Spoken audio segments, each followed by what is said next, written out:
जैसे बच्चा पढ़ता है, एमए बीए बीएससी कर गया, कोई और ट्रेनिंग आदि कर ली तो गवर्नमेंट उसको जॉब दे देती है, लेकिन वो मेहनत परिश्रम उससे का किया हुआ प्रफुल्लित हुआ है। तो ऐसे ये आपको मूर्ख बना के और फिर आपके कर्म बिगड़वा देता है। जैसे ये जितने भी संत आए हैं, लाखों करोड़ों प्राणियों को मिसगाइड करने का दोष इन पर इतना गिर जाएगा कि कई लाखों वर्ष ये नरक में डाल दिए जाएंगे। आज ये अंडी पाके फिरे हैं, आज ये किसी की नहीं सुनते क्योंकि इनकी पिछले पुण्य चल रहे हैं और लाखों करोड़ों व्यक्ति इनको प्रणाम करने वाले श्रद्धालु हैं और ना जाने कितना दान का वो आनंद ले रहे हैं। इस दास ने 20 वर्ष हो गए, पहले तो आदेश नहीं था गुरुजी का किसी को नाम देने का, पहले वैसे दास प्रचार किया करता था, अपने गुरुजी के पास ले जाकर नाम दिलाया करता था। और सन 1994 से आज तक 16 वर्ष हो गए जो दास ने मजदूरी की है। गला मेरा खराब हो गया, शरीर भी कोई विशेष रहा नहीं, क्योंकि दिन रात मेहनत परिश्रम करने से कभी आहार किया कभी ना किया, और अभी तक ये चल रहा है। इतनी मेहनत करके इस परमात्मा की इस यथार्थ ज्ञान को, सत्य भक्ति को अब थोड़ा सा प्रभु की कृपा से उभारा है। दिन रात के परिश्रम से ये मुश्किल से ऊपर आ पाई है। पहले 3-3 टाइम सत्संग करता था यह दास, 3-3 घंटे 2.5 घंटे, एक दिन में 7 दिन का सत्संग करता था।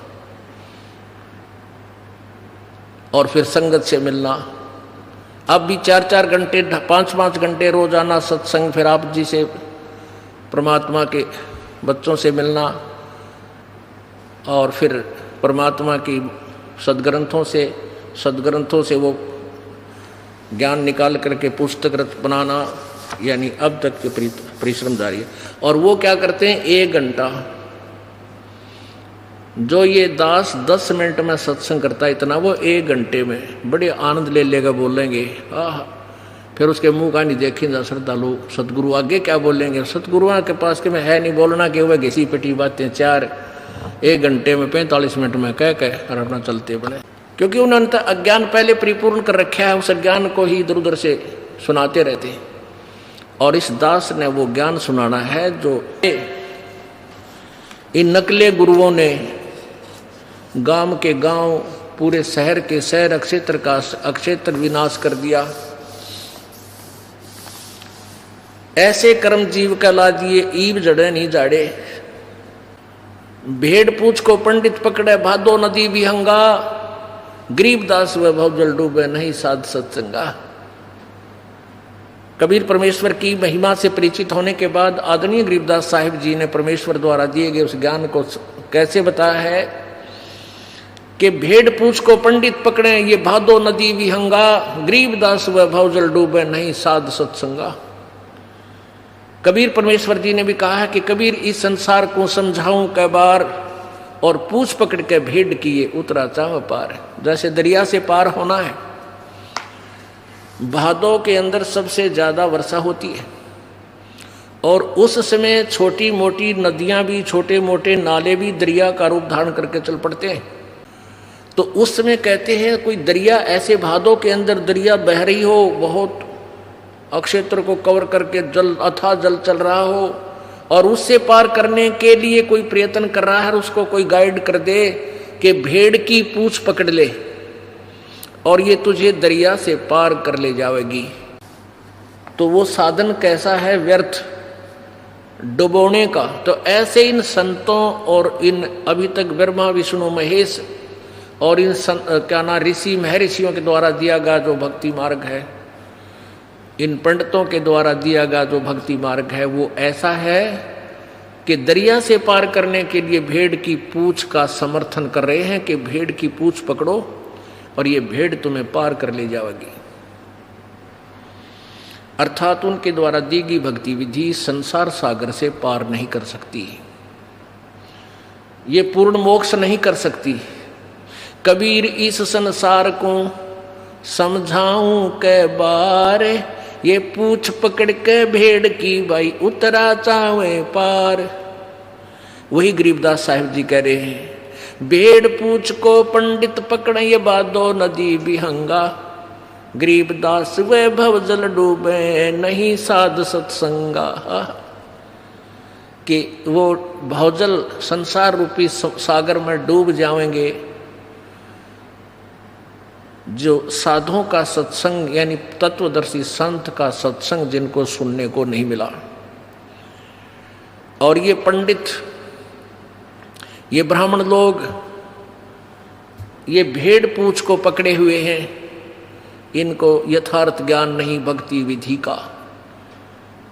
भेड़ पूछ को पंडित पकड़े, ये भादो नदी विहंगा, विहंग माने बहुत ही विहंग, बहुत लंबी चौड़ी अथाह जल चल रहा है और उसमें से भेड़ की पूछ पकड़ कर ये पार करना चाहते हैं। अब यहां फिर समस्या आ जाती है कि ब्राह्मणों को ज्ञान नहीं, क्या कबीर जी को ही ज्ञान था? हाँ, कबीर जी तो भगवान थे, ज्ञान तो छोड़ो वो भगवान थे, और इन ब्राह्मणों को ज्ञान नहीं था, भक्ति मार्ग का ज्ञान नहीं था। अब ये रह कर लालटेन न्यू दिखानी पड़ती है कि कहीं कोई मेरे साथ टकरा ना जावे। जैसे सुबह बताया था, अंधा एक लालटेन लिए जाओ था अंधेरे में, आगे से बच्चे आ गए, उछल कूद मचा रहे थे, तो उसने अंधे ने आवाज लगाई कि बेटा देखना मैं अंधा हूं, मुझे दिखाई नहीं देता, सावधान होकर आना चलना। तो बच्चों ने पूछा, बाबा फिर लालटेन किस लिए ले रखा, तुम्हें दिखाई नहीं देता? अंधे ने कहा कि तुम आंखों वालों के लिए, कहीं मुझे मेरे में टक्कर ना मार दो, बूढ़े की देही तोड़ दो, किधर टूट जा टांग मेरी, और इस लालटेन के चानने में तुम मुझसे दूर से निकल जाओगे। तो ये लालटेन बार बार इसलिए दिखानी पड़ती है कि ब्राह्मणों को ज्ञान नहीं था, सतयुग के ब्राह्मणों को ज्ञान नहीं था, और कलयुग के ब्राह्मण तो राक्षस बताए। किसने? दास ने नहीं, श्रीमद देवी भागवत ने। ये देखो, श्रीमद देवी भागवत, संक्षिप्त श्रीमद देवी भागवत, सचित्र मोटा टाइप, केवल हिंदी, संपादक हनुमान प्रसाद पोदार, चमनलाल गोस्वामी, प्रकाशक में मुद्रक हैं गीता प्रेस, गोरखपुर, गोविंद भवन कार्यालय, कोलकाता का संस्थान। इसके 414 पृष्ठ पे ये देखिएगा, छठा स्कंद, संक्षिप्त देवी भागवत, 414 पृष्ठ। जन्मेजय ने पूछा, महाभाग किस युग में कैसा धर्म का स्वरूप है? इस संपूर्ण विषय को तुम विशेष रूप से बताने की कृपा कीजिए। व्यास जी बोले, व्यास जी हैं राइटर ऑफ आल पुराण और वेद एंड गीता जी। राजन, यह निश्चय है कि सतयुग में ब्राह्मण वेद के पूर्ण विद्वान थे, उनके द्वारा निरंतर भगवती जगदम्बा की आराधना होती थी। भगवती का दर्शन करने के लिए उनका मन सदा ललायित रहता था। अब आपने देखा कि व्यास जी कह रहे हैं कि सतयुग के ब्राह्मण और वेद के पूर्ण विद्वान होते थे और वो दुर्गा की पूजा करते थे। और दुर्गा क्या कह रही है? 562 पृष्ठ पे, 562 पृष्ठ पे दुर्गा क्या कह रही है कि तुम ब्रह्म का जाप करो और सब बातें छोड़ दो और कोई भी पूजा के योग्य नहीं है। 7वां स्कंद, 562 पृष्ठ, देवी के द्वारा हिमालय को ज्ञानोपदेश और ब्रह्म स्वरूप का वर्णन, यानी ब्रह्म के विषय में वो जानकारी दे रही है। श्री देवी जी कहने लगी, पर्वतराज, उस ब्रह्म का क्या स्वरूप है यह बतलाया जाता है, जो प्रकाश रूप सबके अत्यंत समीप में स्थित, हृदय रूप गुहा में स्थित होने के कारण गुहाचर नाम से प्रसिद्ध है और महान पद अर्थात परम प्राप्य है। वह समस्त संसार के ज्ञान से परे है, अर्थात किसी की बुद्धि माने वाला नहीं है, यह तुम जानो। जो परम प्रकाश रूप है, जो सूक्ष्म से भी अत्यंत सूक्ष्म है, जिसमें संपूर्ण लोक और उन लोकों में निवास करने वाले प्राणी स्थित हैं, वही यह अक्षर ब्रह्म है। वही सबके प्राण है, वही सबकी वाणी है और वही सबके मन है। वह यह परम सत्य और अमृत अविनाशी तत्व है। सौम्य उस वेदने योग लक्ष्य का तुम वेदन करो, मन लगा कर उसमें तन्मय हो जाओ। सौम्य उपनिषद में कथित महान अस्त्र रूप धनुष लेकर उस पर उपासना द्वारा तीक्ष्ण किया हुआ बाण संधान करो और फिर भावानुगत चित्त के द्वारा उस बाण को खींचकर अक्षर रूप ब्रह्म को ही लक्ष्य बनाकर वेधन करो। परवण यानी ओम उसका धनुष है, जीवात्मा बाण है और ब्रह्म को उसका लक्ष्य कहा जाता है। उस एकमात्र परमात्मा को ही जाने, दूसरी सब बात छोड़ दो। अब दुर्गा कह रही है कि मेरी भी पूजा त्याग दो और अन्य देवताओं की पूजा भी त्याग दो, केवल एक ब्रह्म की पूजा करो, नथिंग एल्स। उसका क्या मंत्र है ये देखिए, एक मात्र परमात्मा को जाने, दूसरी सब बात छोड़ दो। यही अमृत रूप परमात्मा के पास पहुंचाने वाला पुल है। संसार समुद्र से पार होकर अमृत रूप परमात्मा को प्राप्त कराने का यही सुलभ साधन है। उस हृदय में विविध प्रकार प्रकट होने वाला परब्रह्म संतन करता है, अंतर्यामी रूप से वर्तमान। इस आत्मा का ओम के जप के साथ ध्यान करो, इससे अज्ञान में अंधकार से सर्वथा परे और संसार समुद्र से उस पार जो ब्रह्म है उसको पा जाओगे, तुम्हारा कल्याण हो। यानी ओम का जाप करो, ब्रह्म प्राप्त करो। और वो ब्रह्म कहाँ रहता है? वह यह सबका आत्मा ब्रह्म ब्रह्मलोक रूप दिव्य आकाश में स्थित है। अपने आत्माओं नाइन कहते हैं, भेड़ पूछ को पंडित पकड़े, भादो नदी बिहंगा, गरीबदास वैभव जल डूबे, नहीं साध सत्संगा। अब ये ब्राह्मण है, सतयुग के ब्राह्मण कहते हैं, वो दुर्गा की पूजा करते थे और वेदों के पूरे विद्वान थे। वेदों में ना गीता जी में कहीं भी दुर्गा की पूजा का कितना विधान नहीं, और ये वेदों के ज्ञाता। हाय हाय। अब आपने 414 पृष्ठ पे देखा, व्यास जी बता रहे हैं कि ब्राह्मण, सतयुग के ब्राह्मण वेद के पूर्ण विद्वान होते थे और वो दुर्गा की पूजा करते थे। अरे थारा गजब हो। और दुर्गा कहती है मैं केवल एक ओम जाप है और ब्रह्म की पूजा करो। और गीता जी अध्याय नंबर 18 के श्लोक नंबर 62 में गीता ज्ञानदाता ब्रह्म, गीता जी अध्याय नंबर 8 के श्लोक नंबर 13 में अपने विषय में बता रहा है कि मेरा एक ओम मंत्र है, एक अक्षर ओम मंत्र है, मेरा जाप करोगे मुझे प्राप्त होगे। चौथे अध्याय के 5वें श्लोक में कहा कि अर्जुन तेरे और मेरे बहुत जन्म हो चुके, तू नहीं जानता मैं जानता हूं। और 9वें श्लोक में कहा कि मेरे जन्म और कर्म अलौकिक है। 8वें अध्याय के प्रथम श्लोक में अर्जुन ने पूछा कि आपने 7वें अध्याय के 29वें श्लोक में गीता जी में कहा कि उस तत्व ब्रह्म को जानने के बाद और पूरे अध्यात्म ज्ञान को समझने के उपरांत प्राणी केवल जरा और मरण से छूटने का प्रयत्न करता है, तो किम तत्व ब्रह्म, वो तत्व ब्रह्म कौन है? 8वें अध्याय के 3 श्लोक में उत्तर दिया है गीता ज्ञानदाता ब्रह्म ने कि वो परम अक्षर ब्रह्म है।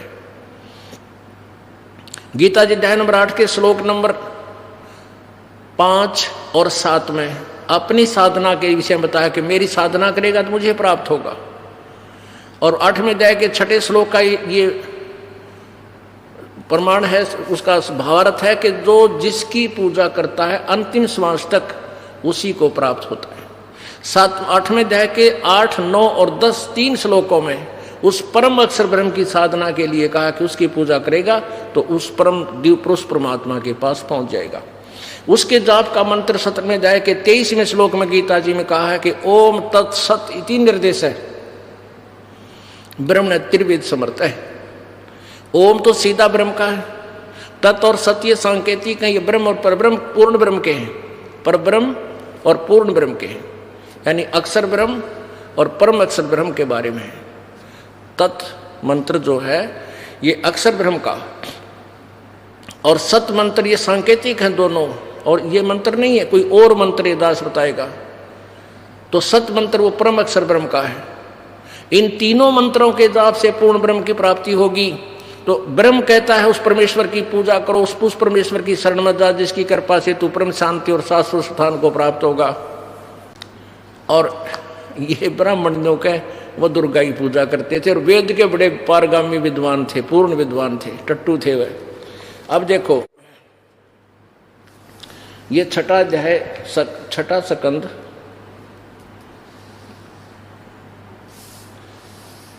श्री संक्षिप्त देवी भागवत 414 पर आपने पढ़ा था कि व्यास जी बता रहे हैं जन्मेजय को कि राजन यह निश्चय है, यानी पक्की बात समझ लिए कि कलयुग सतयुग के ब्राह्मण वेद के पूर्ण विद्वान थे। उनके द्वारा निरंतर भगवती जगदम्बा की आराधना होती थी। भगवती का दर्शन करने के लिए उनका मन सदा ललायित रहता। ये तो सतयुग के ब्राह्मणों का स्थिति है। और ये देखो इसके बिल्कुल इसी पृष्ठ पे अगले पैरे में धर्म की यही स्थिति थी, त्रेता में भी रही परंतु कुछ ह्रास हो गया। और सतयुग की तो सती थी, सतयुग की जो सती थी वह द्वापर में विशेष रूप से कम हो गई। उन प्राचीन धर्म की सती थी त्रेता युग में रही परंतु वह ह्रास हो गया। सतयुग की जो सती थी वह द्वापर रूप में विशेष रूप से कम हो गई। राजन उन प्राचीन युगों में जो राक्षस समझे जाते थे वे कलयुग में ब्राह्मण माने जाते हैं। ये वर्तमान के ब्राह्मण है तो कलयुग में जो राक्षस होते थे उनके समान है, क्योंकि अब के ब्राह्मण प्राय पाखंड करने में तत्पर रहते हैं। दूसरों को ठगना, झूठ बोलना और वैदिक धर्म कर्म से अलग रहना कलयुगी ब्राह्मणों का स्वाभाविक गुण बन गया। अब आपको ये वाणी जो परमात्मा ने बोली है अपने मुखारविंद से और वही ज्ञान दिया फिर अपनी प्यारी आत्मा गरीबदास जी को, संत गरीबदास जी महाराज जी ने अपनी अमृतवाणी में परमात्मा का दिया हुआ ज्ञान किस प्रकार वर्णन किया।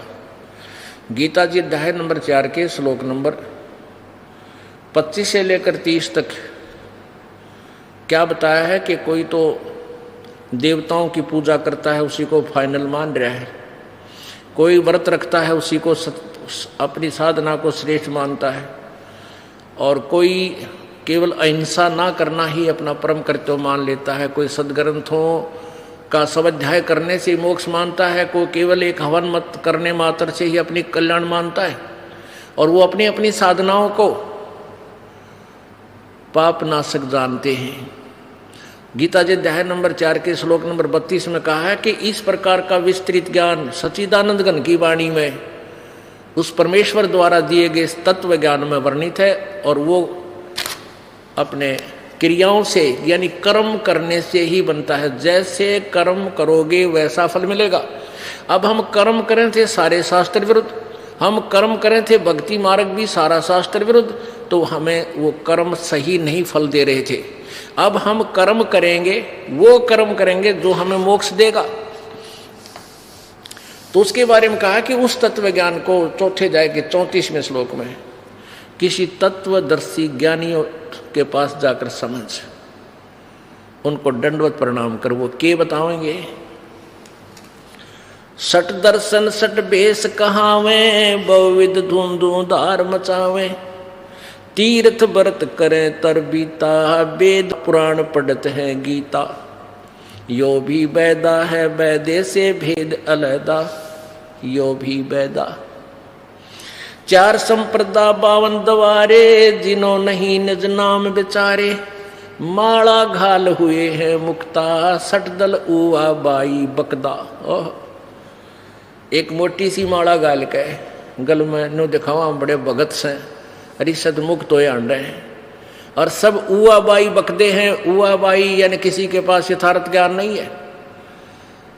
अब ये वाणी परमात्मा का यथार्थ ज्ञान जो 600 वर्ष पहले ये कहकर रिजेक्ट कर दिया गया था कि कबीर तो शास्त्रों को नहीं जानता, कबीर तो अक्षर ज्ञान युक्त नहीं है, वो तो अज्ञानी है, वो क्या जाने वेदों सदग्रंथों के रहस्य को। ये वाणी 600 वर्ष पहले परमात्मा कबीर जी ने बोली थी, और वही ज्ञान अपनी प्यारी आत्मा गरीबदास जी के कंप्यूटर में दोबारा फिर उससे निकलवा दी, जो थोड़ा बहुत मिलावट हुई थी वह क्लियर होगी। क्या बताते हैं कि माला घाल हुए हैं मुक्ता ये सटदल उवा बाई बकदा उवा बाई। अब व्यास जी कह रहे हैं कि सतयुग के ब्राह्मण बड़े वेदों के विद्वान होते थे, पूर्ण विद्वान, और दुर्गा की पूजा करते थे। अरे फूटे भाग थारे विद्वानों, और गेला फोड़ दिए मारे। अब दुर्गा कहती है ब्रह्म की पूजा करो, ब्रह्म कहता पूर्ण ब्रह्म की करो। तो कहाँ थे ये? भेड़ पूछ को पंडित पकड़े बादो नदी विहंगा, गरीबदास वो भवजल डूबे नहीं साध सत्संगा। बैरागी बैराग न जाने बिन सतगुर ने चोट निशाने, 12 बाट बेटम बिलोरी सठ दर्शन में भक्ति ठगोरी। इन सठ दर्शनीय में कहते हैं ये सारे जो है अपना जीवन ठगा रहे हैं, व्यर्थ कर रहे हैं। इनकी भक्ति जीवन नष्ट करने की है, ठगा ठगाई की है। सन्यासी 10 नाम कहावे, शिव शिव करे न संशय जावे, निर्वाणी नी कच्छ निसारा, भूल गए हैं ब्रह्म द्वारा। यो भी बैदा है बैदे से भेद अलैदा, यो भी बैदा। वेद पढ़ने पर भेद न जान ये बाँचे पुराण 18, और जड़ को अंधे पत्ते खुआवे भूल गए सिरजनहारा। वेद पढ़े और भेद ना जाने, नो के वेदों के बड़े विद्वान थे, नो के दुर्गा पूजा करो भाई, दुर्गा की पूजा करते। वेद पढ़ने पर भेद ना जाने ये बाँचे पुराण 18, और फिर पूजा की एक बिना मूर्ति बना करते दुर्गा की, और उसका भोग लगाया करते। अरे थारा गजब। और जड़ को अंधे ये पत्ते खुआवे, और भूल गए सृजनहारा। मूर्ति बना ली दुर्गा की, भगवान शिव जी की, विष्णु जी की, राम कृष्ण की, और उसका पत्थर का मुंह कहने का भोग लगावे, और भूल गए सृजनहारा। सृजनहार कौन? अनंत कोट ब्रह्मंडे का एक रति नहीं भार, और सतगुरु पुरुष कबीर है ये कुल के सृजनहार। ये सूक्ष्म वेद की वाणी है, जिसके विषय में गीता कहती है कि उसका ज्ञान किसी तत्वदर्शी संतों से समझो। वो ये दास आपको बता रहा है। ब्रह्म कर्म भैरव को पूजे, सत शब्द नहीं साहेब सूझे, माला मुक्ति कक्कड़ हुक्टी ही बाना बौड़ी भांग बसौड़ी, यो भी बैदा है बैदे से भेद अलैदा, यो भी बैदा बैदा क्यों जाना, हम सतगुरु बैठे न्यू जाना। जंगम जैनी फोकट फैनी नाम न चीन्या, गुरु गुण ही ना, यो भी बैदा है बैदे से भेद अलैदा, यो भी बैदा। गलरी जिंदा मस्तक बिंदा, गुग्गल खेवें जंतर सेवें, यो भी बैदा है बैदे से भेद अलैदा, यो भी बैदा। आकी दौरा बांध बटोरा धूमा धामी कैसे स्वामी, यो भी बैदा है बैदे से भेद अलैदा, यो भी बैदा। नगर निराशा तन कुंतरा सा, पशु प्राणी स्वान समानी, यो भी बैदा है बैदे से भेद अलैदा, यो भी बैदा। बैदा मीन यूजलेस, व्यर्थ। जैसे गीता जी अध्याय नंबर 16 के श्लोक नंबर 23 में कहा कि शास्त्र विधि को त्याग कर जो मनमानी पूजा करते हैं उनको ना कोई सिद्धि होती है, ना सुख होता, ना गति होती है, अर्थात यूजलेस, बैदा है, वो व्यर्थ है। अब गरीबदास साहेब जी से पूछा कि तुमने ये बैदा कैसे जाना कि हमें सतगुरु मिल गया? हमें सतगुरु मिल गया था तो हम इसलिए हमने बैदा पता लग गया ये व्यर्थ है। और वही वेद बताते हैं, परमेश्वर की वाणी में लिखा कि सतगुरु बिन काहू न पाया ज्ञाना, जो थोथा घुस छड़े किसाना, और गुरु बिन वेद पढ़े जो प्राणी, समझे ना सार रहे अज्ञानी। ओए होए। अब परमात्मा, क्योंकि इनको ऋषियों को, महर्षियों को और ब्रह्मा विष्णु महेश को, इनको सतगुरु नहीं मिले, जिस कारण से ये वेदों को समझ नहीं सके। परमेश्वर कबीर जी कहते हैं वेद हमारा भेद है, और मैं ना वेदन के माही, और जौन वेद से मैं मिलूं वो वेद जानते नहीं। यानी वेद मेरा ही भेद है, और मेरे पाने की विधि इन चारों वेदों में नहीं है। और जौन से वेद से मुझे पाया जा सकता है 5वें वेद से, वो चारों वेद जानते नहीं। अपने आत्माओं, यजुर्वेद अध्याय नंबर 40 के श्लोक नंबर 10 से और 12 तक 13 तक ये स्पष्ट किया है कि कोई तो परमात्मा को जन्म उत्पन्न होने वाला कहता है, कोई वो कहता है वो उत्पन्न ना होता, स्वयंभू है। और कोई अक्षर ज्ञान, जिसने किसी भाषा का ज्ञान हो गया, संस्कृत पढ़ लिया आ गई, वो तो विद्वान। और जिसको भाषा का यानी अक्षर ज्ञान नहीं है, भाषा का ज्ञान तो है, क्योंकि भाषा कोई न कोई तो जब हम बोलते हैं अपने ज्ञानों का ज्ञान विचारों का आदान प्रदान करने के लिए, लेकिन जिनको अक्षर ज्ञान नहीं उसको अविद्वान बोल देते हो। नहीं, ये विद्वान और अविद्वान की परिभाषा नहीं है। उस विद्वान और अविद्वान की परिभाषा भी वो तत्वदर्शी संत बताओगा कौन विद्वान है और कौन अविद्वान है। परमेश्वर कबीर जी और वो महापुरुष आदरणीय गरीबदास साहिब जी, आदरणीय नानक साहिब जी, आदरणीय घीसा साहिब जी, आदरणीय दादू साहिब जी, आदरणीय मलुकदास साहिब जी, आदरणीय धर्मदास साहिब जी, इनको संस्कृत ज्ञान ना होते हुए विद्वान थे। ये विद्वान थे क्योंकि ये परम उस तत्व से परिचित हो चुके थे, साक्षात्कार हो चुका था प्रभु का। वेद पुराणी कथा कहानी पढ़ पढ़ भूले अर्थ न खुले, यो भी वैदा है वैदे से वेद अलैदा। कहते हैं वेद पुराण और ये कथा कहानी, वेद पुराणी कथा कहानी। ब्रह्मांड ने कर दिया, एक राजा था उसने ऐसे कर दिया, कहती है कहानी करा कितनी बार पढ़ ली। और वेद पढ़ने पर अर्थ ना खुले, उनके तुम्हें पता नहीं चला ये वेद क्या बताना चाहते हैं। ये भी वैदा था जो उन्होंने अपने हिसाब से दुनिया को भ्रमित कर दिया। सन्यासी बैरागी सेवड़े ये तन पर छार लगावे हैं, 500 नार 2500 लड़के दोंदों धार मचावे हैं। सन्यासी बैरागी सन्यासी सेवड़े ये तन पर राख रमावे हैं, और 500 नार 2500 नारी, 500 नार 2500 लड़के ये धूं धूं धार मचावे हैं। क्या बताते हैं? कंठी माला और मृगछाला सिर पे जटा रखावे हैं, ये ढोलक ताल झालरी पीटे हैं, ताना रीरी गावे हैं। यो भी वैदा है वैदे से भेद अलैदा, यो भी वैदा वैदा क्यों जाण्या, हम सतगुरु बैठे नो जाण्या। तन के योगी मन के भोगी, गुल्लर पेट पड़ावे हैं, गुज बीरज का मर्म ना जाण्या, भद्दर भेख बनावे हैं। करवा और कोपीन लिए जो बनखड़ गुफा बनावे हैं, खुदा कुत्ती घट में दूती, फिर ग्रह द्वार आवे हैं। अब क्या बताते हैं? इस मन की बड़ी जबरदस्त चाल है। इस जीव का अंडोला बना रखा है इसने। यू ना भक्ति करने देता, आत्मा चाहती है भक्ति, यू कहता है चल भक्ति यूं करांगे, ऐसे ठीक नहीं, ऐसे करते हो भक्ति। अब जिसके अंदर भी परमात्मा की प्रेरणा बनती है किसी ग्रंथ के पढ़ने से या किसी संत के विचार सुन लेने से, तो उसके के मरोड़ी लाता है, ये काल ने कह चल जंगल में चलांगे, यहाँ भक्ति नहीं हो सकती। घर छोड़ जाता है, जंगल में चला जाता है। अब परमात्मा बताते हैं भाई ठीक है, परमात्मा के लिए चाहे कुछ भी करना पड़ जाएगा, करना ही चाहिए। अब तुम वन में चले गए, अच्छा वहाँ क्या होगा कि वहाँ शाम तक तो आप ठीक है घर की रोटी खाई हुई, सांझ तक एक दिन तो आप टेक सकते हो, शाम ने फिर भूख लगेगी।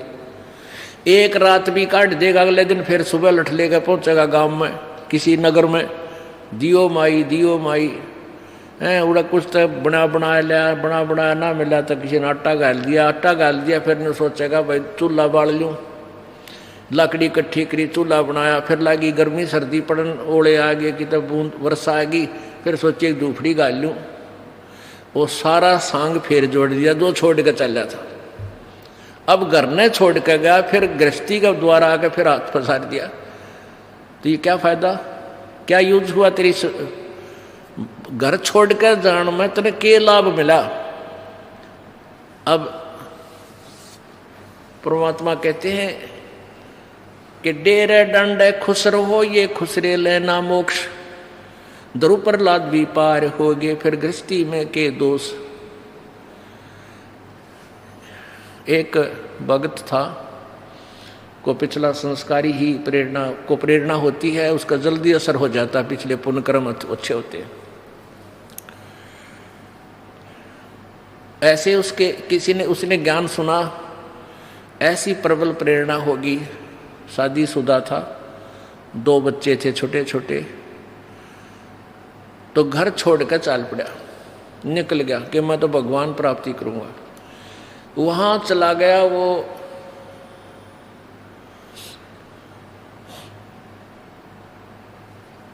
किसी संत के पास जाकर शिष्य बन गया। अब उनको पता होता है कि ये ताज़ा ताज़ा आया है, इसको यहीं रखना ठीक है, तो उसको अपने आश्रम में रखा उस संत ने, और 8-10 वर्ष तक आश्रम में आप मांग के लावे और उसने वहाँ भोजन करावे, उसको बाहर नहीं जाने दिया। एक दिन उसका जो गुरुजी था वो बीमार हो गया तो उस गुरुजी ने कहा कि जा बेटा ले आज तू भिक्षा मांग लिया। वो भिक्षा मांगने गया। आगे क्या था कि एक माई के 2 छोटे छोटे बालक, एक ने तो गोदी में ले रही, एक उसकी दामन पकड़ के और उसके पीछे पीछे आ रहा, और वो माई एक हाथ में आटा ले रही कटोरे में, अगले बाबा जी। अब बाबा जी ने वो कटोरे वाला आटा तो डलवा लिया, उसके मन में प्रेरणा आ गई, देख काल की के प्रबल चाल है। अब मन में एक प्रेरणा भर दी कि निकम में ये एक औरत इन बालका ने क्यों कर पालेगी, जिसका पति ना हो तो यह कैसे पालेगी इन बच्चों को।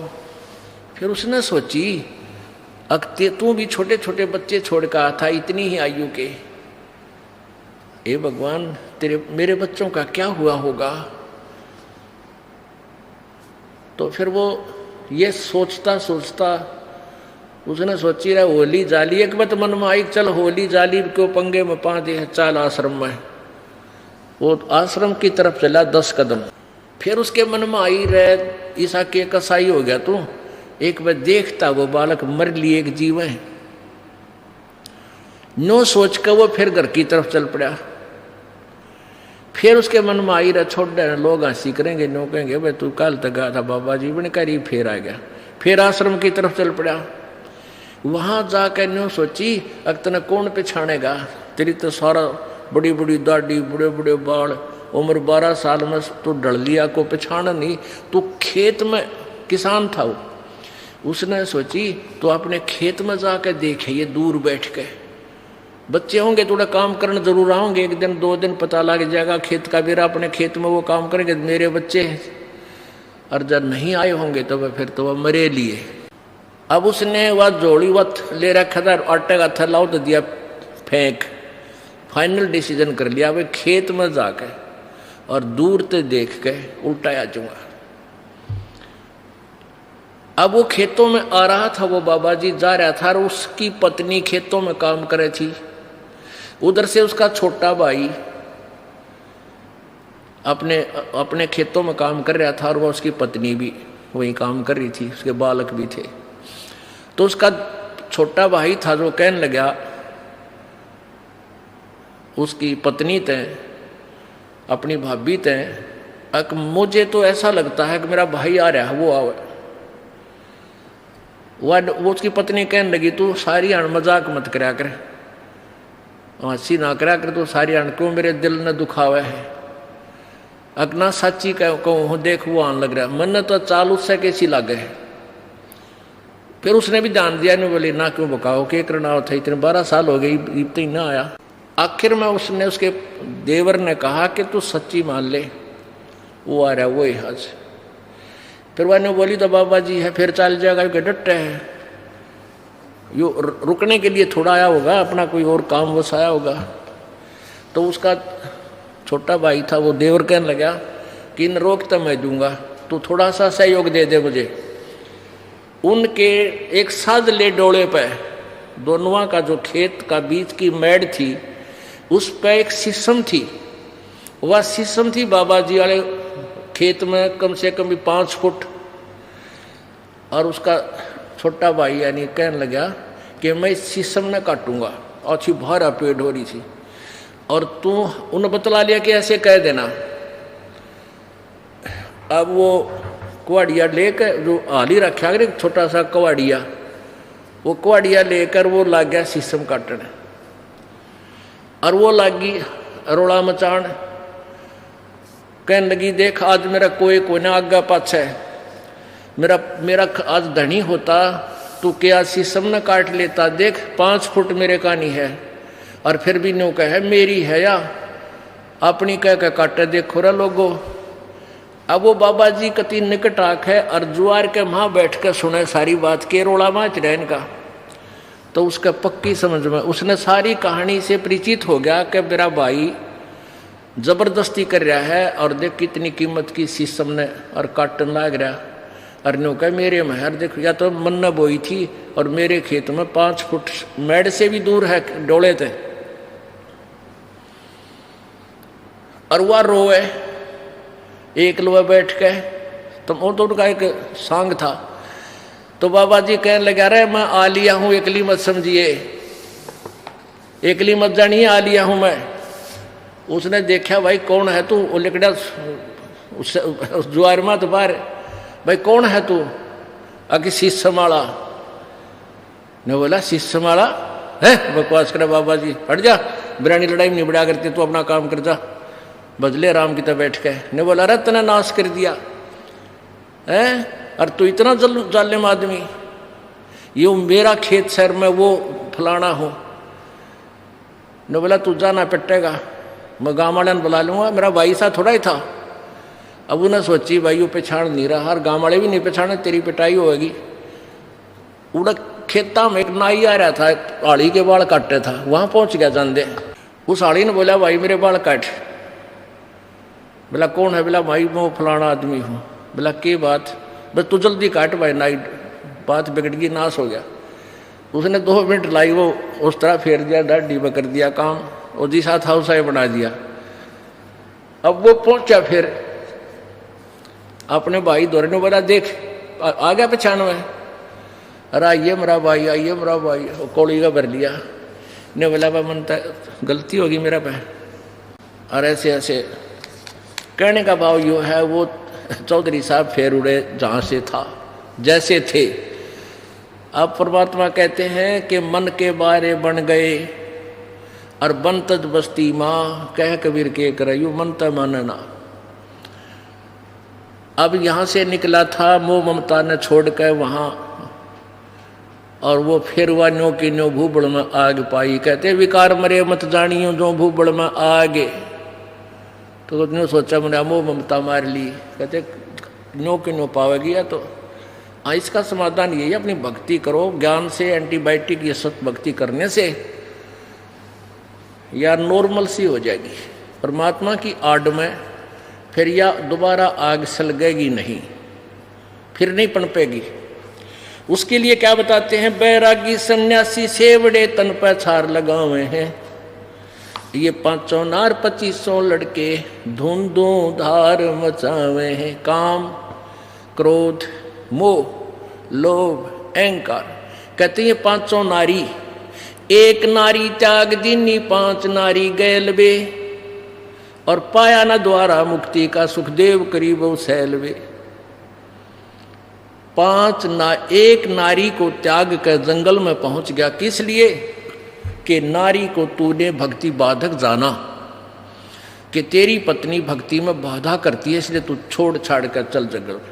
और ये 5 नारी गैलवे, ये 5 नारी काम क्रोध मोह लोभ अहंकार, कहते हैं बेटा इन न त्यागेगा ना, जब तू बैरागी बनेगा इन घर न त्याग ले, और चाहे वह किधर जंगल में बैठ के त्याग ले। कहते हैं 1 नारी त्याग दीनी 5 नारी गैलवे, एक तो वह भक्तिवादक जो समझी थी तूने वह छोड़ दी, ये 5 और तेरे संग हैं, और पाया ना दोबारा मुक्ति का सुख देव करी बहु सैलवे। अब आगे देखो कितना अच्छा निर्णय दिया है। 5 नारी कहाँ तक बाधक, काम क्रोध लोभ मोह अहंकार, कंठी माला और मृगछाला सिर पे जटा रखावे हैं, और ढोलक ताल झालरी पीटे ताना रेरी गावे हैं। यो भी बैदा है बैदे से भेद अलैदा, यो भी बैदा बैदा क्यों जाना, हम सतगुरु भेंटे न्यू जाना। करवा और कोपीन लिए जो बनखड़ गुफा बनावे हैं, और खुदा दूती घट में कुत्ती फिर गृष्टि दुआरे जावे हैं।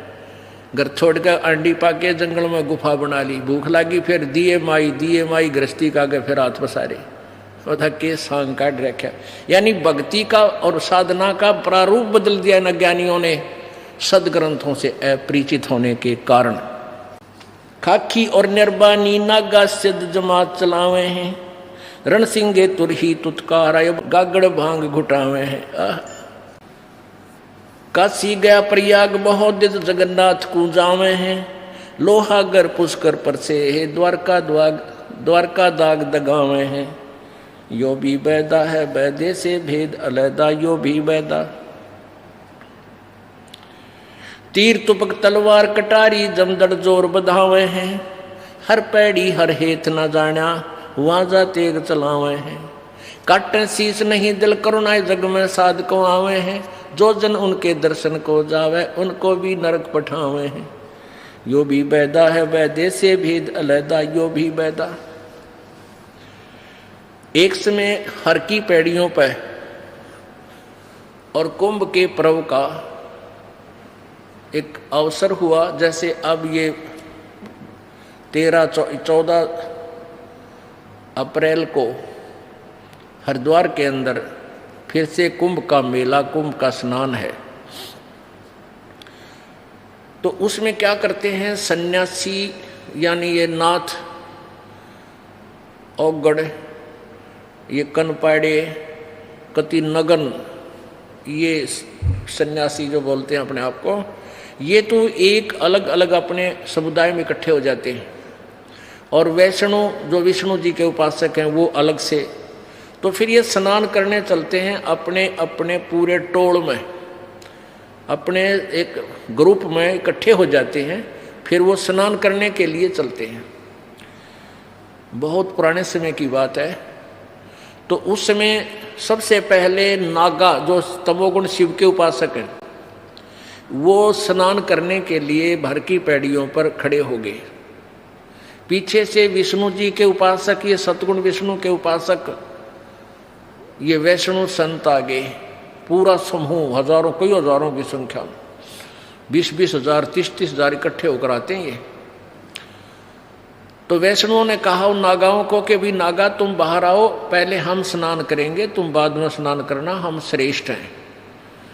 नागा बोले नहीं, हम श्रेष्ठ हैं, हम त्यागी और बैरागी हैं, हम नी इच्छा हैं, हम वस्त्र भी धारण नहीं करते हैं, हम सर्वश्रेष्ठ हैं। विष्णु कहने लगे तुम टट्टी के हाथ भी ना धोते, शरण फिरडो, बाहर मरो पशु की तरह नंगे हंडन लाग रहे, तू कहे कि श्रेष्ठ हो, और हम स्नान करेंगे पहले। अब वो नहाना तक गए भूल, आपस में झगड़ा शुरू हो गया। तीर निकाल लिए, तलवार निकाल ली, कटारी घोंप दे एक दूसरे में, लठ ठा गया, लठ मार दिया, ऊँठाठा फेंक दिए एक दूसरे ने गंगा में, यानी गंगा के पानी को लाल कर दिया। और 25,000 हुए, ये डांगर कटका मर गए। होए होए। अब इनको सन्यासी कहें, इनको बैरागी कहें? कहते हैं एक नारी त्याग दीनी 5 नारी गैल वे, काम क्रोध मोह लोभ अहंकार, मैं श्रेष्ठ मैं श्रेष्ठ। ये भी एक नारी गेला थी, और इस नारी ने के जुल्म करा दिया, कत्लेआम करा डाला। कहते इन त्यागो जो बनोगे तुम साधु संत बैरागी। तीर तुपक तलवार कटारी जड़दर जमधड़ जोर बधावे हैं, कि डट के झगड़ा लठ बजावे हैं। हर पैड़ी हर हेत न जाना वाजा तेग चलावे हैं। हर की पैड़ी का है, परमात्मा में प्यार भी कोई ना, इतनी दया नहीं। और काटे शीश नहीं दिल करुणा, ये जग में साध को आवे हैं। और जो जन उनसे दीक्षा ले ले उनको भी नरक ले जावे। इस प्रकार परमात्मा ने अपनी महिमा यथार्थ ज्ञान स्वयं ही आकर के बताया। अब क्या बताते हैं, पार ब्रह्म को छाड़े करिए पूजे आन अनीत, चेतन से ती ओलने भाई जड़ से ती है प्रीत, पाहन से ती प्रीतड़ी और चेतन से ती दो से, दो जग धारा जावेंगे कदे न पावे मोक्ष, पत्थर परमेश्वर कहें यो जग अंधा घोर, साहेब पर सेवा नहीं ये पहुंचेंगे किस ठोड़, पत्थर पुजारी जीव हैं ये कलयुग के लोग, या बाण कुटिल छूटे नहीं इनका लग गया दीर्घ रोग। कहते पत्थर पुजारी जीव हैं ये कलयुग के लोग, और या बाण कुटिल छूटे नहीं, ये हैबिट बुरी इन तो छूटती नहीं, यू लग गया दीर्घ रोग। बेग चले हैं भिष्ट को पत्थर गाठी बांध, और जीवेंगे किस भेद से ये विष के लड्डू सांध।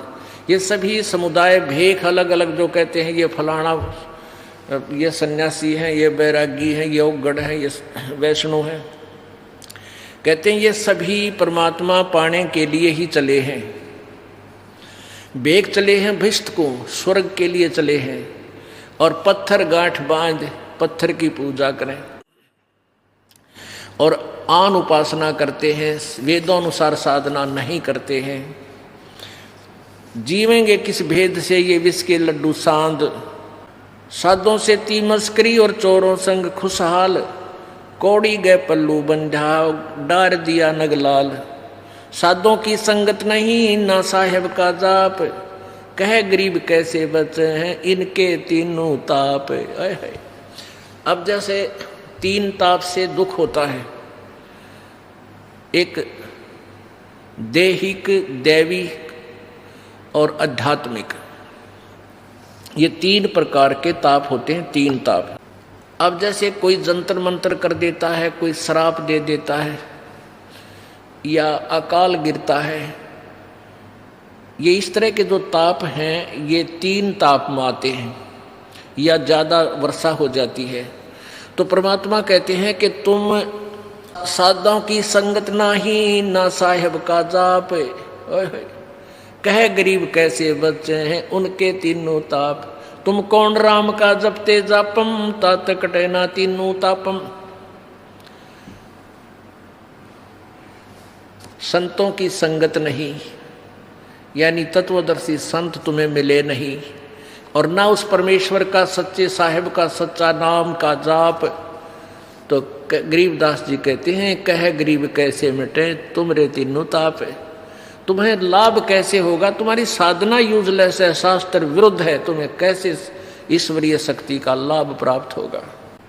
साकट नगरी ना बसो हाँ ना लगसी हंस, प्रगट के समझावा हूं चंदन के डिग बंस,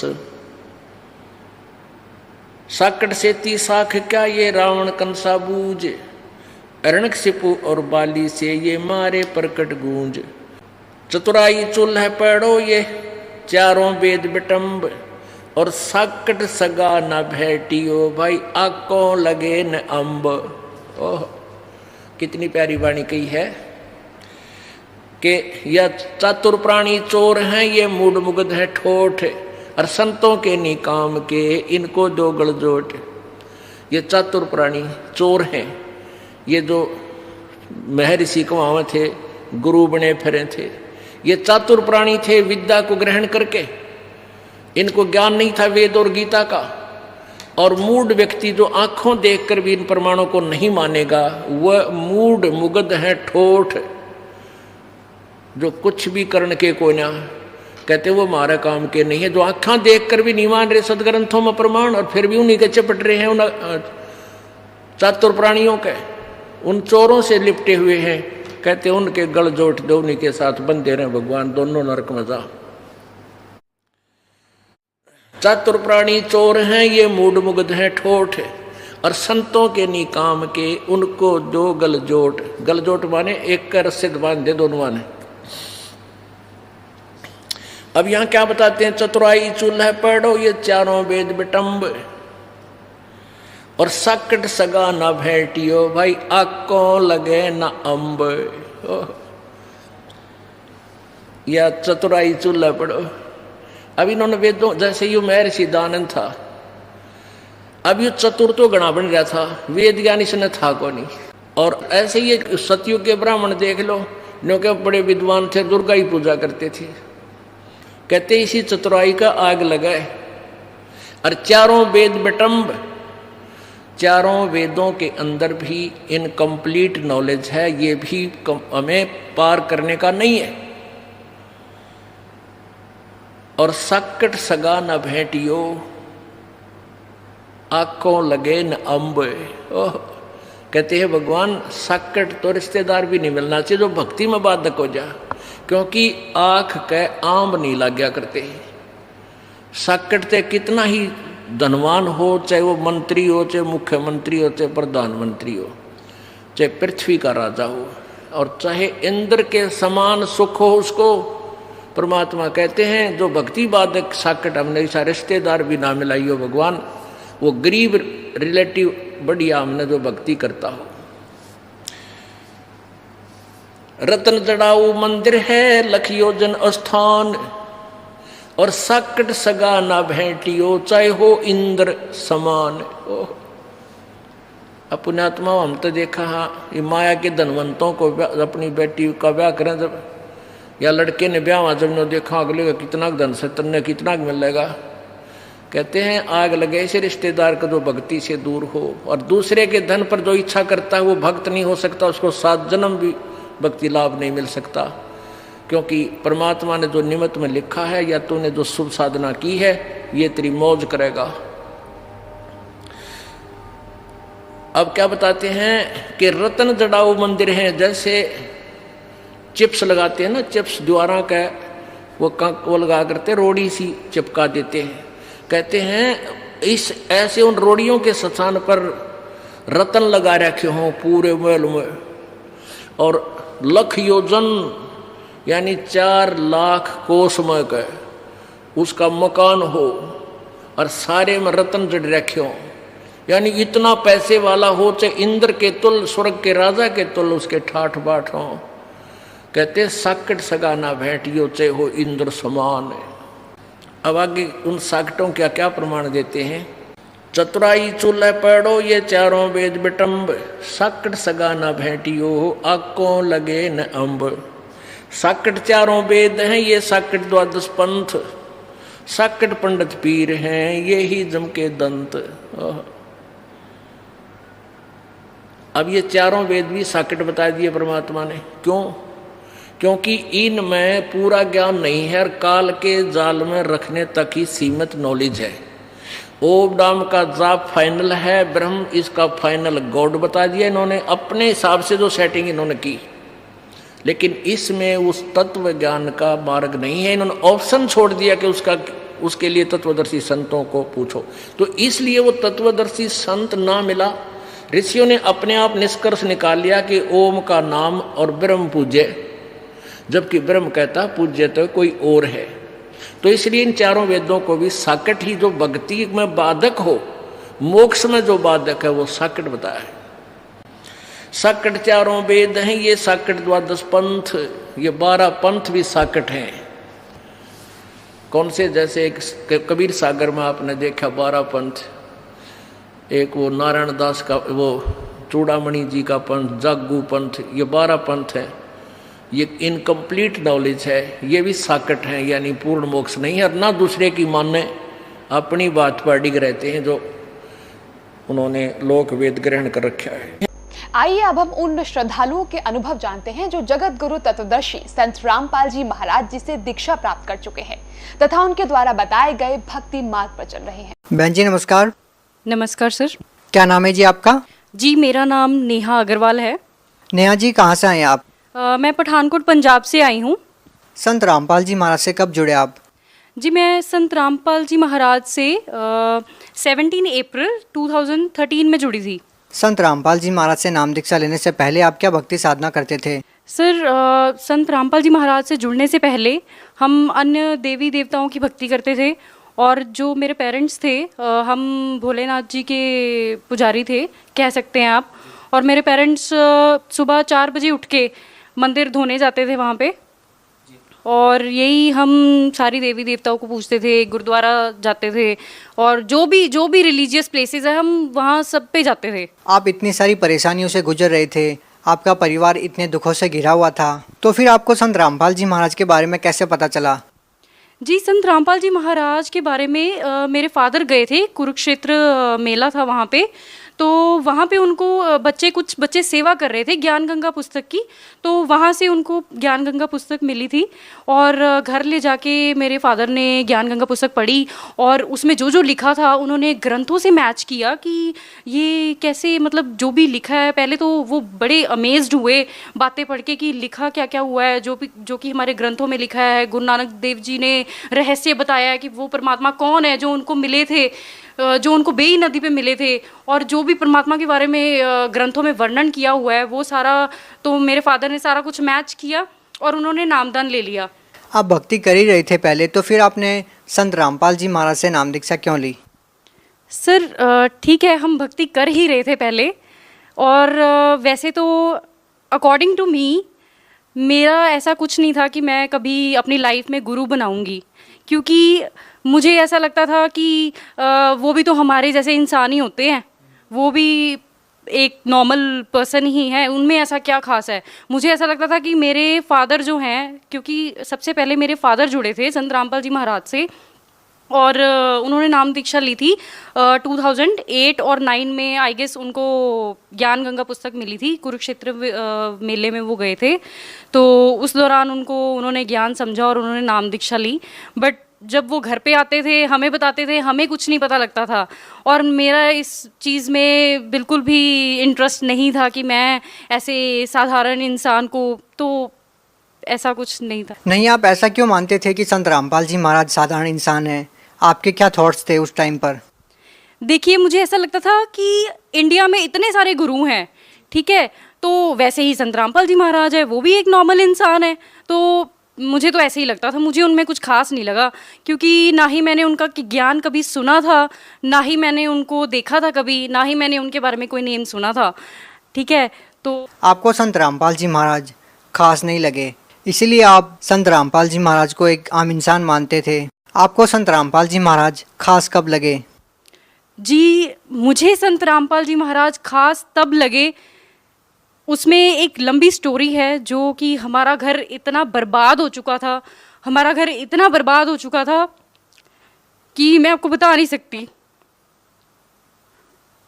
हाँ, इट वाज 2008 कि मेरे फादर जो थे, उनके कोई फ्रेंड थे, ठीक है, वो आपस में बिजनेस डीलिंग करते थे। तो जिस दौरान क्या होता था कि हमने उनको सैलरी पे रखा हुआ था, मेरे फादर ने उनको सैलरी पे रखा हुआ था कि आप सारा हमारे ऑफिस का देखेंगे। तो ठीक है, वो काफ़ी अच्छा चलता रहा। बट एक मोमेंट ऐसा आया कि उन्होंने मेरे फादर को चीट किया, एंड उसी दौरान उन्होंने उन पे ब्लैक मैजिक किया। और उस दौरान क्या हुआ, मेरे फादर थोड़े अंडर डिप्रेशन आ गए और वो घर से चले गए। और ये सिलसिला 6 साल तक चला। ये मतलब हमने इतने दुख देखे इन 6 सालों में, इतने फाइनेंशियल क्राइसिस हमारे ऊपर आए हैं, और जो भी हमारी इन्वेस्टमेंट थी, हमारा टोटल बिजनेस लॉस हो चुका था। और इस दौरान मेरे फादर बहुत ही अंडर डिप्रेशन हो गए थे, और जो भी हमारी इन्वेस्टमेंट्स थी, हमारे पास गोल्ड था, वो भी हमने सेल आउट कर दिया। हमारे पास जो भी गाड़ियाँ वगैरह जो भी था हमारा, हम सब ग्राउंड लेवल पे आ गए थे, हम पूरी तरह से बर्बाद हो गए थे।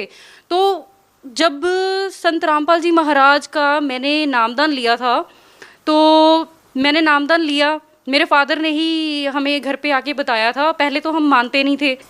आप ये बताइए, संत रामपाल जी महाराज से नाम दीक्षा लेने वाले हर श्रद्धालु को कुछ ना कुछ लाभ जरूर होते हैं। आपका परिवार जब इतनी सारी परेशानियों से गुजर रहा था, इतनी सारी फाइनेंशियल प्रॉब्लम आपको थी, तो उन परेशानियों से आपको कैसे छुटकारा मिला? सर, जब हमने नामदान लिया और हमें नहीं पता क्या हुआ क्या क्या था, बस हमने सिर्फ भक्ति की, जो संत रामपाल जी महाराज ने हमें मंत्र दिए, हमने सिर्फ वो सच्चे दिल से वो मंत्र जाप किए और हमारी मुसीबतें डे बाय डे कम होती गई।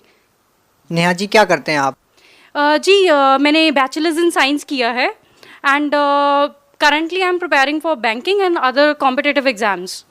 देखिए आप एजुकेटेड हैं, क्या आप मानते हैं कि आज के इस आधुनिक युग में, कंप्यूटर के युग में, क्या इस ज़माने में आप विश्वास करेंगे इन बातों पे कि किसी संत के आशीर्वाद देने से या किसी संत की किताब पढ़ने से कोई बीमारी दूर हो सकती है या कोई नशा छोड़ सकता है? जी पहले तो नहीं था, पर जैसे ही संत रामपाल जी महाराज से मैंने नाम दीक्षा ली है तब से मेरे को दृढ़ विश्वास हो गया है कि पृथ्वी पे अगर संत हैं तो वो संत रामपाल जी महाराज हैं, और अगर किसी भी प्रॉब्लम का सॉल्यूशन कोई कर सकता है तो वो संत रामपाल जी महाराज ही कर सकते हैं और कोई नहीं कर सकता, whether it is related to your health और एनीथिंग एल्स। नेहा जी, यदि संख्या के आधार पर किसी संत की पहचान हो तो शायद हिंदुस्तान में ऐसे बहुत सारे संत हैं जिनके लाखों की संख्या में फॉलोअर्स हैं। आप संत रामपाल जी महाराज को कहाँ पाते हैं? जी नहीं, बिल्कुल भी नहीं। अगर हम कहें कि किसी के फॉलोअर्स बहुत ज़्यादा हैं और वही सही हो सकता है, ऐसा नहीं हो सकता, बिकॉज हमें राइट पाथ फॉलो करना है। हमें ये नहीं देखना है कि क्राउड कहाँ पे है, ठीक है। We don't have to follow the crowd, we have to follow the right path and which is shown by Sant Rampal जी महाराज। नेहा जी, हम देखते हैं कि बहुत सारे ऐसे संत हैं जो कहते हैं कि पाप कर्म नहीं करते, पाप कर्म तो भोगने से ही समाप्त होते हैं, जबकि संत रामपाल जी महाराज जी अपने सत्संग प्रवचनों में कहते हैं कि पाप कर्म कर सकते हैं। दो संतों की बातों में विरोधाभास क्यों है? सर देखिए, जो संत कहते हैं कि साधना से पाप कर्म नहीं कट सकते, इसका मतलब ये है कि उनके पास सच्ची भक्ति नहीं है, इसलिए उनकी थिंकिंग ऐसी है। क्योंकि हमारे गुरु संत रामपाल जी महाराज ने तो ये कहा है कि सच्ची साधना से पाप कर्म कट सकते हैं। किस आधार पर संत रामपाल जी महाराज कह रहे हैं कि भक्ति करने से पाप कर्म कट जाते हैं? सर संत रामपाल जी महाराज ने वेद और शास्त्र खोल खोल के दिखा रहे हैं वो सबको, गीता, कुरान, बाइबल, गुरु ग्रंथ साहिब, सब में प्रमाण दे रहे हैं कि वो परमात्मा कौन है जिसने 6 दिन में सृष्टि रची और 7वें दिन जाके तख्त पे जा विराजे। मेरा प्रश्न इन धर्मगुरुओं से ये है, नकली धर्मगुरुओं से ये है कि वो कहते थे कि आपके पाप कर्म है, ये जो आपको दुख है ये आपके पाप कर्म है जो आपने किए हैं, ये तो कभी कट ही नहीं सकते। तो अब संत रामपाल जी महाराज से जब से मैंने नाम दीक्षा ली है तब कैसे कट गए, बताइए मुझे कैसे कट गए। मेरा मानना ये है कि अगर हम शास्त्र अनुसार भक्ति करेंगे तो हमारे सारे पाप कर्म कट सकते हैं। आप भगत समाज को क्या संदेश देना चाहते हैं? जी, मैं भगत समाज को यही संदेश देना चाहती हूँ कि आप संत रामपाल जी महाराज के ज्ञान को समझें, उनको एक बार सुनिए ज़रूर, उनका सत्संग ज़रूर सुनिए। अगर आप नेगेटिव वे से भी देखना चाहते तो देखिए ज़रूर, वेदर इट्स पॉजिटिव और नेगेटिव, वो आपका अपना डिसीजन होगा कि आपको वो सही लगते हैं, वो गलत लगते हैं। आप देखो तो सही एक बार कि वो कह क्या रहे हैं, what he is trying to convey the message. अच्छा, हम आपसे ये जानना चाहते हैं कि संत रामपाल जी महाराज से नाम दीक्षा लेने से आपको क्या क्या लाभ मिले, क्या क्या अनुभव हुए? जी, सबसे बड़ा लाभ संत रामपाल जी महाराज से नाम दीक्षा लेने के बाद तो हमारा ये था कि हमारा घर जो नरक बन गया था वो पूरी तरह से संत रामपाल जी महाराज ने स्वर्ग बना दिया है। आज की डेट में हमारे घर में पूरी शांति है, हर तरीके के लाभ परमात्मा ने हमें दिए हैं, वेदर इट इज़ इकोनॉमिकली और हेल्थ इश्यूज हो, कोई भी हो। जो मेरे ब्रदर थे वो काफ़ी ड्रिंक वगैरह करते थे और नशा भी करते थे थोड़ा बहुत, और वो भी परमात्मा की दया से उन्होंने छोड़ दिया है। जो श्रद्धालु संत रामपाल जी महाराज से नाम दीक्षा लेना चाहते हैं वो उनसे नाम दीक्षा कैसे ले सकते हैं? जी, जैसे कि साधना चैनल पे जो सत्संग आ रहा है इसके नीचे एक पीली पट्टी आ रही है, इसके ऊपर फ़ोन नंबर्स दिए गए हैं एंड आप ज्ञान गंगा बुक ऑर्डर कर सकते हो और जीने की राह ऑर्डर कर सकते हो। आप पहले उस पुस्तक को पढ़िए, ज्ञान समझिए संत रामपाल जी महाराज कहना क्या चाह रहे हैं, तो फिर आप उसके बाद सब कुछ सोच समझ के संत रामपाल जी महाराज की शरण में आइए और अपने दुखों का निवारण करिए। जी धन्यवाद।